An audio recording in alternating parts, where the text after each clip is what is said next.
할렐루야. 4월을 시작하는 첫 주, 또 한 주를 시작하는 첫날 주의 전을 찾은 여러분들을 환영하고 축복합니다. 우리 옆에 있는 분들하고 서로 인사합니다. 성령 충만.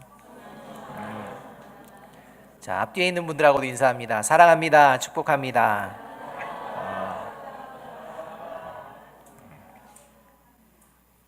우리는 삶을 살다 보면 우리가 원하는 것, 내가 원하는 것이 무엇이든지 이루어지기를 바라는 그런 마음이 있습니다.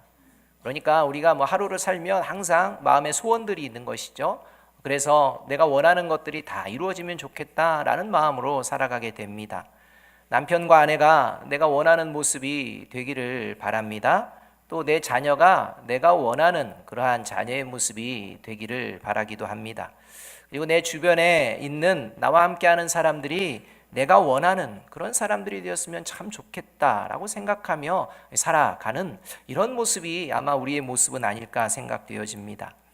가정은 물론이고 또 직장과 또 사회 그리고 나라 그리고 그 교회 또 다 내가 바라는 원하는 그런 가정이 되기를 원하고 내가 바라는 그런 직장 그런 사회 이런 나라 그리고 내가 바라는 그런 교회가 되기를 원하는 그런 마음들이 모두 있다는 것입니다. 그런 마음 가운데 만일 내가 원하는 모습이 아닌 그런 모습들이 경험이 되어지고 접해지게 되면 반드시 찾아오는 것이 그로 인해서 마음이 불편해진다는 것입니다. 그래서 그 마음이 이게 기쁘지가 않습니다. 불편함이 있습니다. 그런 관계가 계속되면 그 관계마저 그러한 모습마저 그 자리마저 떠나고 싶습니다. 가정을 떠나고 싶습니다. 직장을 떠나고 싶습니다. 그리고 사회와 나라도 싫어집니다. 교회도 싫어집니다. 여러분 그게 집이 잘못됐거나 회사가 잘못됐거나 이러한 나라가 잘못됐거나 또는 교회가 잘못되어서가 아니라 그 안에 있는 사람들의 문제 때문에 이제 그러한 상황까지 벌어지게 된다는 것입니다.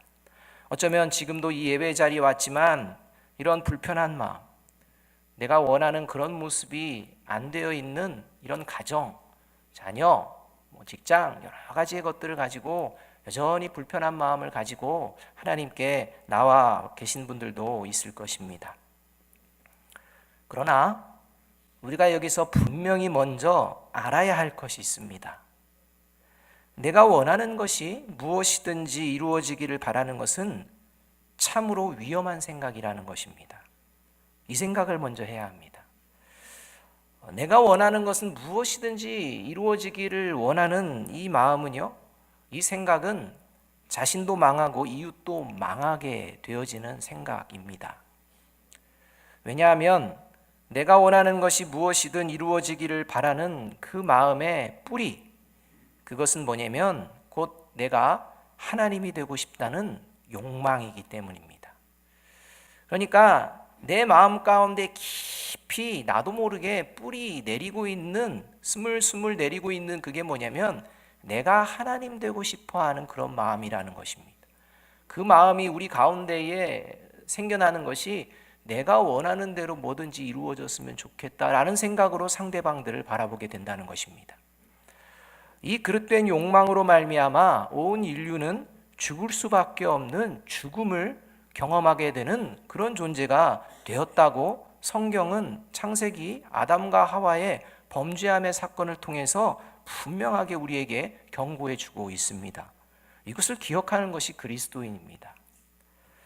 여러분 아담과 하와가 무슨 요즘 벌어지는 그런 천인 공노할 죄, 정말 무슨 잔인한 죄, 정말 인간 같지도 않은 죄 이런 죄를 지었습니까? 아닙니다. 아담과 하와가 범죄한 죄는요 단지 선악을 금지하는 열매 먹지 말라고 했던 열매 하나 먹은 것입니다. 이게 모든 인류가 죽음 가운데 내몰려진 죄입니다. 그 어떤 죄보다도 큰 죄입니다. 근데 그 죄의 핵심이 무엇입니까? 하나님과 같이 되려고 했다는 것입니다. 하나님과 같은 존재가 되고자 했던 그 마음이 바로 하나님이 가장 싫어하시는 죄라는 것입니다. 따라서 오늘 이 예배를 통해서 저와 여러분이 무엇을 듣고 무엇을 새겨야 되느냐? 내가 원하는 무엇이든지 그대로 이루어지기를 바라는 마음, 그 마음을 십자가에 못 박으시기 바랍니다. 그렇다면 우리는 어떤 마음으로 살아가야 합니까? 아니, 삶을 살다 보면 내가 원하는 마음도 있는데 그럼 내가 원하는 마음도 없이 그냥 아무 생각 없이 살아가라는 것입니까? 그게 아니라는 것입니다. 내가 원하는 대로의 마음이 아니라 이제는 나 자신도 살고 이웃도 살 수 있는 귀한 마음을 우리가 품어야 한다는 것입니다. 오늘 우리가 읽은 본문의 말씀이 이것을 잘 말씀해 주고 있습니다. 저와 여러분이 그리스도인이 된 후 저와 여러분이 잘못되어지고 어긋나게 되는 것에 대해서 오늘 본문에서 좀 잘 말씀해 주고 있습니다. 이런 모습이 저와 여러분의 지금의 모습은 아닌지 이 사순절 기간 깊이 묵상하는 시간이 되기를 간절히 원합니다. 오늘 우리가 읽은 본문은요, 예수님께서 나병 환자를 치료하시는 내용이 담겨져 있는 본문입니다. 오늘 본문의 내용을 가지고 예수님께 나온 이 나병 환자의 믿음 대단하다, 이런 마음으로 예수님께 나와 치료받는 것 참으로 소중하지, 그래서 나도 이런 나병 환자의 믿음, 이 믿음을 닮아야지 라는 것으로 만약에 끝나면 이 본문의 핵심을 잘못 짚고 넘어가는 것이라는 것입니다. 오늘 이 본문의 핵심은 병에서 치유받은 나병 환자의 믿음이 변질된 이유가 어디에 있는지 무엇인지를 말씀해 주는 본문이라는 것입니다. 나병 환자가 믿음으로 시작했는데 이 믿음이요, 변질되어 버린 것입니다. 이 믿음이 변질되어 버린 것이 그 핵심이 어디에 있는지를 말씀해 주는 것이 오늘 우리가 읽은 본문의 말씀입니다. 나병 환자의 믿음이 변질되어 버린, 믿음으로 시작했다가 믿음이 아닌 것으로 끝나는 것 같은 이러한 내용이 나오게 된 이유는 하나님께서 원하시는 것으로 시작하였다가 자신이 원하는 것으로 그 관심사가 변질되어지는 모습이 벌어졌기 때문입니다. 저와 여러분이 이러한 마음, 이러한 모습은 아닌지 돌아보아야 한다는 것입니다. 오늘 본문 40절은 이렇게 시작합니다. 한 나병 환자가 예수께 와서 꿇어 엎드려 간구하이르되 원하시면 저를 깨끗하게 하실 수 있나이다, 이렇게 말합니다. 일반적으로 질병을 걸린 환자들은요, 예수님 날 좀 낫게 해주세요, 이렇게 하는, 하나님 제가 이런 병에 걸렸으니 낫게 해주세요 라는 이러한 고백으로 나오게 되어지는 것이 일반적입니다. 그런데 오늘 나병 환자의 고백은요, 아주 특별하게 고백합니다. 이 나병 환자는 예수님 나 좀 낫게 해주세요 이게 아니라 예수님께서 원하시면 제가 나을 수 있는 줄 믿습니다 라는 이런 고백이라는 것입니다.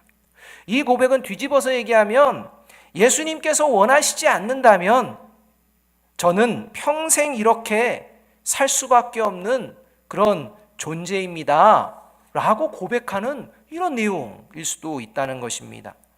다시 말하면 자신의 앞날은 지금 예수님 앞에서 예수님께 오직 달려있다는 것입니다. 예수님께서 원하시면 나의 앞날은 변할 것이고 예수님께서 원하지 않는다면 저는 이 모양 이 모습으로 그냥 살아야 되는 존재입니다 라는 고백을 하고 있다는 것입니다. 오직 예수님께 달려있다는 이 믿음의 고백, 아주 참으로 귀한 고백으로 오늘 본문이 시작되고 있습니다. 이러한 나병 환자의 고백을 들으시고 예수님께서는 41절에서 내가 원하노니 깨끗함을 받으라 이렇게 말씀합니다. 그리고 이 나병 환자는 그 자리에서 깨끗함을 받게 됩니다. 그런데 그 다음이 문제입니다. 이렇게 깨끗하게 받은 나병 환자가 오히려 이제 예수님께서 복음을 전파하는 것에 걸림돌이 되어지는 장면으로 오늘 본문이 마무리가 되고 있다는 것입니다. 차라리 예수님께서 나병 환자를 치유하지 않았다면 오히려 더 하나님의 복음을 전할 수 있을 터인데 나병 환자를 치유한 이 사건이 예수님의 발걸음을 머뭇거리게 하는 이런 일이 벌어지게 되었다는 것입니다. 따라서 이 말씀을 통해 하나님께서는 이 땅을 살아가는 그리스도인들에게 말씀합니다. 내가 원하는 것을 이루고자 하는 마음이 아니라 하나님께서 원하는 것을 이루고자 하는 마음으로 주님 오시는 그날까지 살아내는 존재가 되어야 한다 말씀하고 있는 것입니다. 저와 여러분이 때로는 내가 원하는 것으로 나아갈지라도 하나님께서는 그 길을 돌이키고 하나님께서 원하시는 그런 마음으로 삶을 살아가는 존재가 그리스도인이다 라고 말씀하며, 오늘 이 시간 나병 환자처럼 믿음으로 시작했다가 믿음의 변질로 끝나는 존재가 아니라 믿음으로 시작해서 더 성숙한 믿음의 사람으로 살아내는 저와 여러분이 되기를 주님께서는 원하신다는 것입니다. 이 말씀을 붙들고 저와 여러분의 모습을 다시 한번 돌아보았으면 좋겠습니다. 내가 원하는 것을 이루고자 하는 마음은 성경에서 육신의 생각이라고 말씀합니다. 하나님께서 원하는 것을 이루고자 하는 마음이야말로 그것이 성령의 생각이다, 그것이 하나님의 생각이다 라고 말씀하고 있습니다. 그래서 로마서 8장 5절 7절은 이렇게 말씀합니다. 이 말씀 우리 함께 한번 읽어볼까요? 시작. 육신을 따르는 자는 육신의 일을, 영을 따르는 자는 영의 일을 생각하나니 육신의 생각은 사망이요 영의 생각은 생명과 평안이니라. 육신의 생각은 하나님과 원수가 되나니 이는 하나님의 법에 굴복하지 아니할 뿐 아니라 할 수도 없음이라. 이렇게 말합니다. 오늘 저와 여러분에게 주시는 살아계신 이 하나님의 말씀을 통해 내가 원하는 것을 이루고자 하는 육신의 생각은 다 버리고 다시 하나님께서 원하시는 성령의 생각으로 채워지고 새로워지는 저와 여러분이 되기를 주님의 이름으로 축복합니다. 그렇다면 하나님께서 원하시는 이 성령의 생각으로 채워진 그리스도인의 모습, 도대체 하나님께서는 그리스도인이 어떤 마음으로 하나님의 원하심을 그 마음 가운데 두기를 원하시는지 한번 돌아보았으면 좋겠습니다. 하나님께서 원하시는 것은요, 첫 번째, 긍휼을 베풀며 살아내기를 원하십니다. 저와 여러분의 마음 가운데에 긍휼의 마음, 그리고 이 긍휼이 드러나는 삶을 살고 있는지 돌아보아야 한다는 것입니다. 41절 말씀은 이렇게 말씀합니다. 한번 같이 읽습니다. 예수께서 불쌍히 여기사 손을 내밀어 그에게 대시며 이르시되 내가 원하노니 깨끗함을 받으라 하시니. 이렇게 말씀합니다. 예수님께서는 자신에게 나온 이 나병 환자를 어떻게 여기셨느냐? 불쌍히 여기셨다라고 말씀하고 있습니다. 여러분, 누군가를 여러분 불쌍히 여겨보신 적 있습니까? 여러분, 누군가를 긍휼한 마음으로 여겨보신 적 있으십니까? 그 누군가에게 긍휼의 마음을 베푸신 적이 있으십니까? 여러분, 누구에게 긍휼의 마음을 여러분은 베푸십니까? 저와 여러분의 이 마음 가운데에 다른 이들을 향한 긍휼의 마음이 있는지 지금 돌아보아야 합니다. 예수님께서 나병 환자를 불쌍히 여기시는 이 마음이 어떤 마음인지 우리가 알아야 합니다. 여러분, 하나님을 믿지 않아도요, 긍휼의 마음, 불쌍한 마음이 있습니다. 사람들에게 그런 마음이 있습니다. 성경에서 지금 이야기하는 예수님이 지금 말씀하시는 이 불쌍히 여기사라는 이 긍휼의 마음은요, 하나님의 성령이 없으면 펼쳐낼 수 없는 그런 마음입니다. 그래서 일반적인 사람들이 갖고 있는 긍휼의 마음, 이걸 생각해서는 안 됩니다.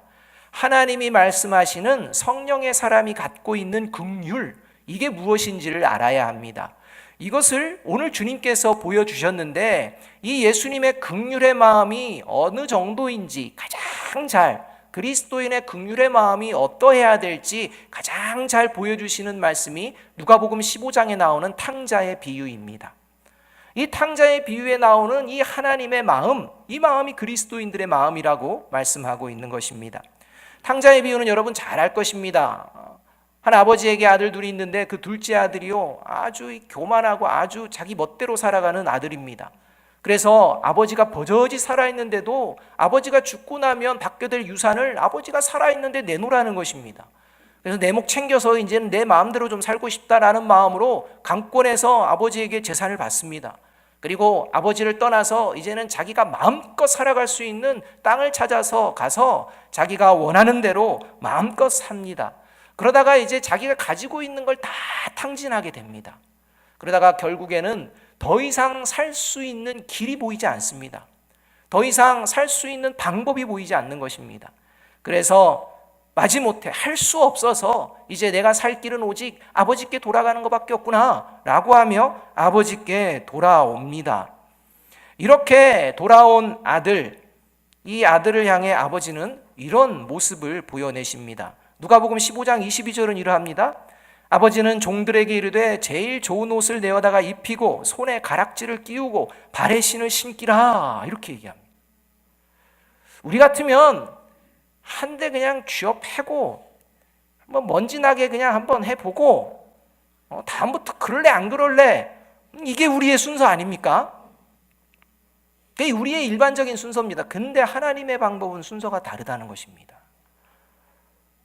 아버지의 마음에 평생 잊을 수 없는 깊은 상처를 입히고, 어쩌면 돌아오는 모습은 성공이 아닌 노숙자보다도 못한 모습으로 이렇게 돌아오는 아들, 그를 보며 이 아버지가 과거를 묻지도 따지지도 않으며 다시 아들로 맞이하는 이 모습, 이거 어떻게 가능하겠습니까? 그 가능한 이유가 어디 있느냐? 앞서서 15장 20절에 나옵니다. 누가복음 15장 20절은 이렇게 말씀합니다. 같이 읽습니다. 시작. 이에 일어나서 아버지께로 돌아가니라. 아직도 거리가 먼데 아버지가 그를 보고 측은히 여겨 달려가 목을 안고 입을 맞추니. 여기서 아버지가 그 아들을 향해서 그렇게 할 수 있었던 그 마음이 어디로부터 나오느냐? 측은히 여겼기 때문이다 라고 말씀합니다. 여기서 측은히 여겨라는 말과 똑같은 용어가 오늘 본문에 나오는 불쌍히 여기사입니다. 여러분, 하나님은 저와 여러분을 언제나 불쌍히 여기시고 긍휼을 베푸시기 원하십니다. 그리고 긍휼을 베푸시기를 그 원하시는 마음이 우리에게 보여진 것이 바로 십자가입니다. 십자가의 그 사랑 가운데에 하나님께로 다시 돌아오지 못할 사람은 없는 줄로 믿습니다. 그 어떤 사람도 하나님은 구원하기를 원하시는 마음, 그 마음이 긍휼의 마음입니다. 여러분, 저와 여러분에게 이 마음이 있습니까? 저와 여러분에게 다른 이들을 대할 때 그런 마음을 주시기를 간절히 원하는 기도의 자리가 있습니까? 그저 내가 원하는 것만, 그래서 내가 원하는 사람하고만 이런 모습으로만 사람들을 대하는 그런 모습이라면 이것은 변질된 믿음입니다. 하나님은 저와 여러분에게 그렇게 하지 않으셨습니다. 그런데 왜 우리는 하나님이 하신 그 일을 따르지 못하고 내가 원하는 대로 살아가려고 하는지 돌아보아야 한다는 것입니다. 하나님은 그리스도인은요, 긍휼의 마음을 베풀며 살아가는 존재라고 말씀하고 계시는 것입니다. 여러분, 긍휼의 마음은 단순히 감정이 아닙니다. 그냥 결단이 아닙니다. 돌아온 탕자를 바라보던 아버지의 긍휼은 잃어버린 아들의 지위를 찾아주십니다. 나병 환자를 바라보신 예수님의 긍휼은 네 죄가 이러이러해서 그랬다가 아니라 그저 나병 환자를 치유해 주십니다.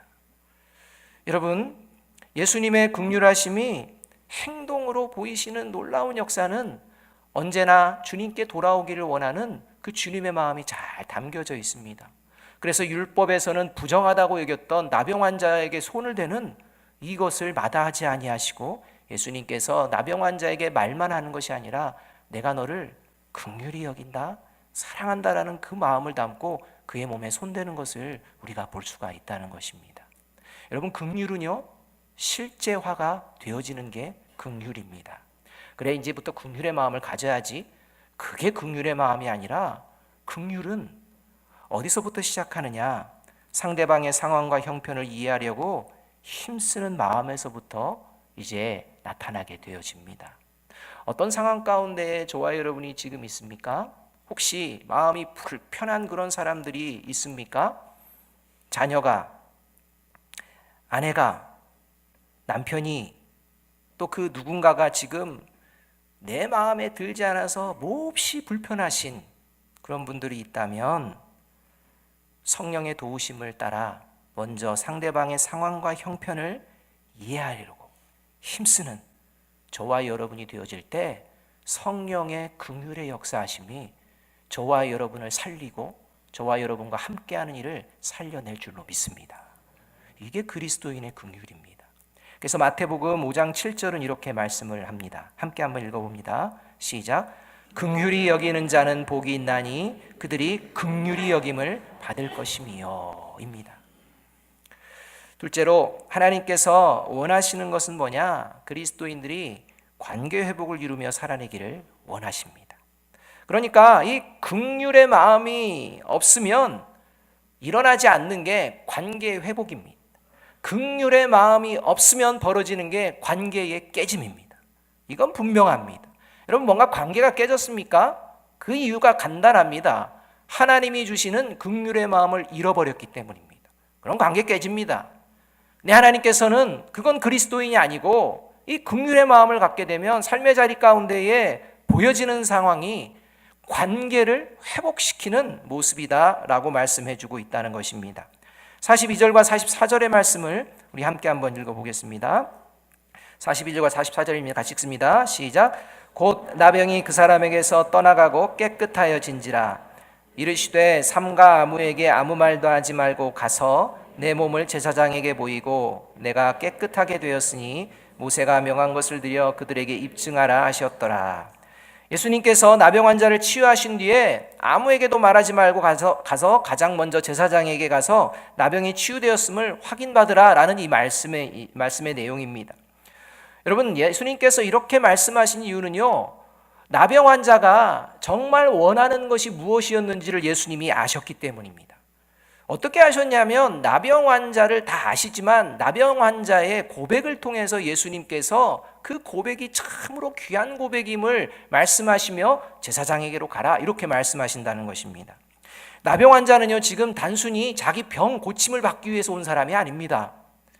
여러분, 여기서 나병 환자가 고침을 받았네? 이게 핵심이 아닙니다. 나병 환자의 고통이 내가 질병 때문에 너무 아파요, 이런 너무 괴로워요, 이런 얘기가 아닙니다.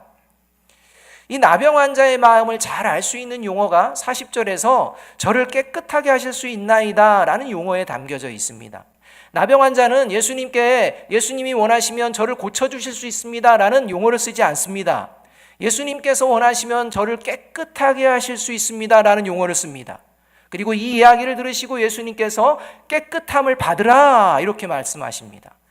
여기서 깨끗하게 하다라는 용어는요, 단순히 치료만을 이야기하는 것이 아닙니다. 육신의 치료만을 이야기하는 것이 아니라 이 깨끗하게 하다라는 용어는 도덕적으로 율법적으로 정결함을 받는 것을 이야기합니다.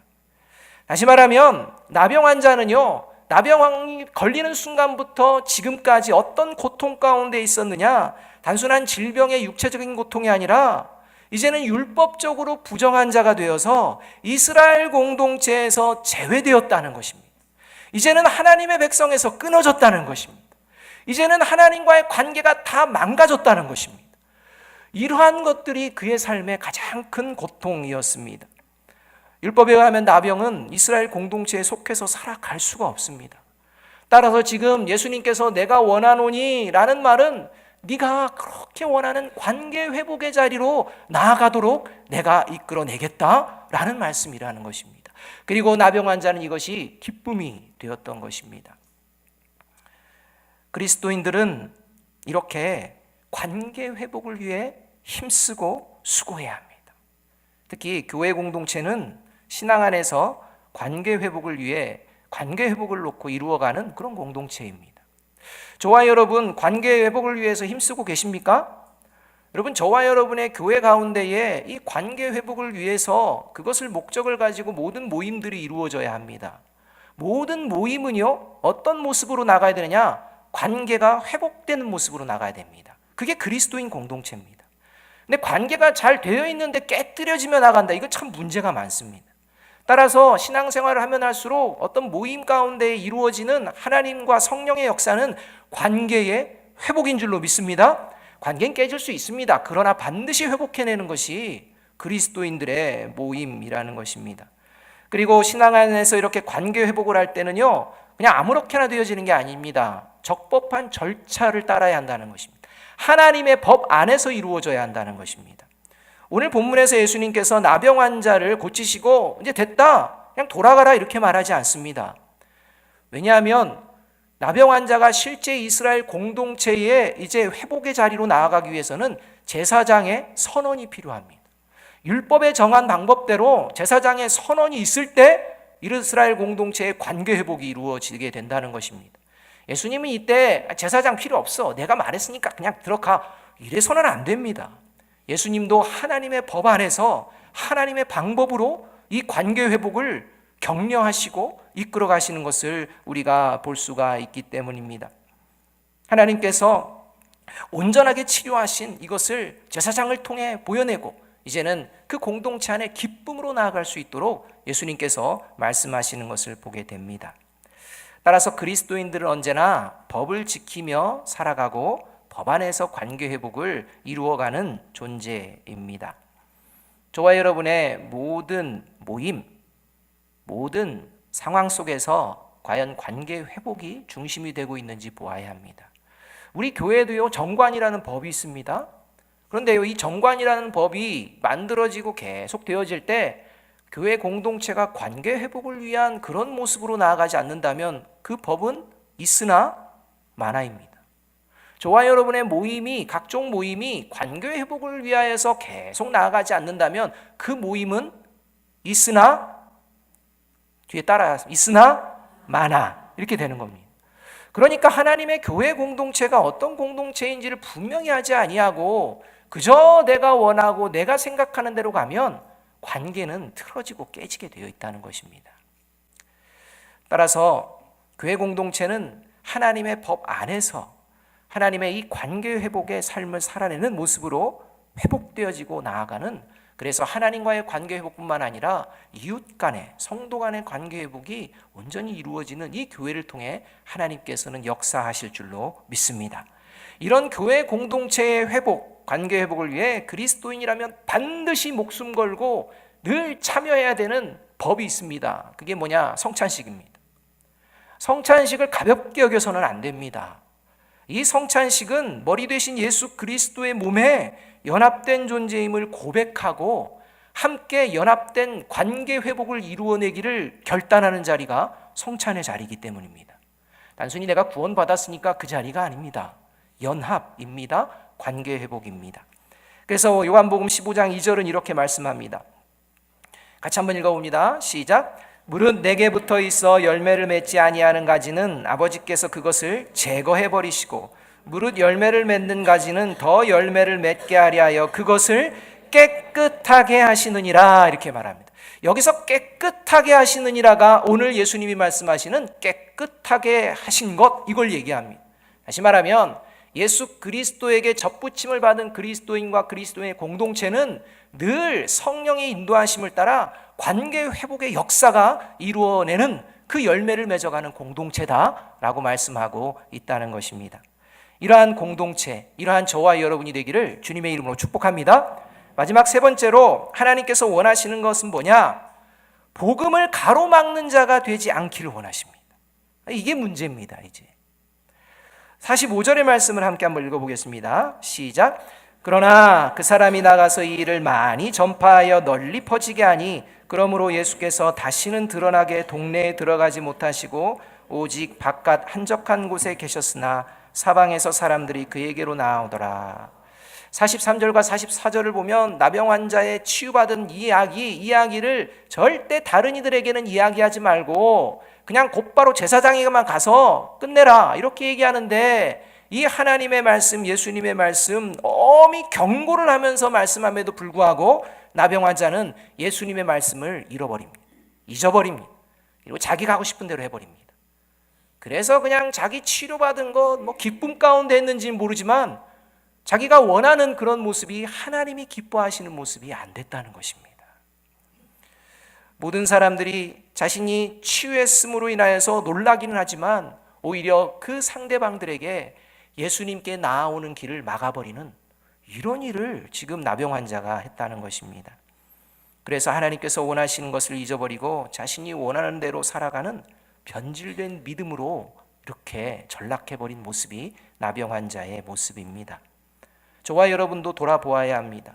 십자가의 은혜, 이 은혜를 받았다고 고백하면서 어느 순간 삶을 살아가면서 하나님의 뜻과 생각은 잊어버리고 그냥 내 뜻대로 살아가고 내 뜻대로 이루어지기를 원하고 그러면서 내 뜻대로 원하는 것을 마치 하나님의 뜻처럼 착각하며 이야기하며 살아가고 그 삶의 자리에는 긍휼이라는 건 찾아볼 수도 없고 그 삶의 자리는 관계 회복을 위한 그런 수고와 노력은 보이지 않는 그러한 사람에게 무슨 하나님의 나라가, 하나님의 살아계심이 느껴질 수가 있겠습니까?